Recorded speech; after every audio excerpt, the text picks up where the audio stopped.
আগামী 5 দিন পশ্চিমবঙ্গের দার্জিলিং জেলা ছাড়া সব জায়গাতেই আবহাওয়া প্রধানত শুষ্ক অর্থাৎ ড্রাই, বৃষ্টির সম্ভাবনা নেই।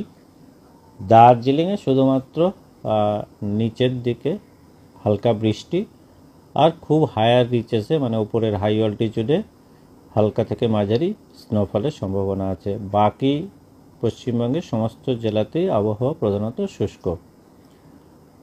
দিন ও রাতের তাপমাত্রার কোনো উল্লেখযোগ্য পরিবর্তন আগামী 5 দিনে নেই। 20 তারিখ থেকে 20, 21, 22 এই সময়টাতে হয়তো দক্ষিণবঙ্গের রাতের তাপমাত্রা আরও 1 ডিগ্রি বেশি ফল হওয়ার সম্ভাবনা। ভোরের দিকে উত্তরবঙ্গে এবং দক্ষিণবঙ্গের 2 জায়গাতেই খুব হালকা থেকে মাঝারি কুয়াশা, যেটা খুব অল্প সময়ের জন্য স্থায়িত্ব থাকবে। এছাড়া কোথাও কোনো ওয়ার্নিং এই মুহূর্তে নেই। আবারও বলছি, দার্জিলিং ছাড়া সমস্ত জায়গা ড্রাই। দার্জিলিংয়ের হালকা বৃষ্টি এবং হায়ার রিচেসে হালকা থেকে মাঝারি স্নোফল বা বরফপাত। সকালের দিকে হালকা থেকে মাঝারি কুয়াশা। 20 তারিখ নাগাদ 20 থেকে 21, 22 এই সময়টাতে রাতের তাপমাত্রা আরেকটু নামার সম্ভাবনা দক্ষিণবঙ্গে, ইনক্লুডিং কলকাতা।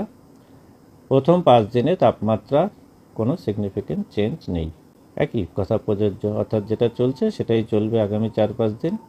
20 তারিখ থেকে আরেকটু তাপমাত্রা নামার সম্ভাবনা রাতের, একই কথা প্রযোজ্য, অর্থাৎ যেটা চলছে সেটাই চলবে আগামী 4-5 দিন। 20 তারিখ থেকে আরেকটু তাপমাত্রা নামার সম্ভাবনা রাতের থাকবে আগামী 4-5 দিন অন্তত।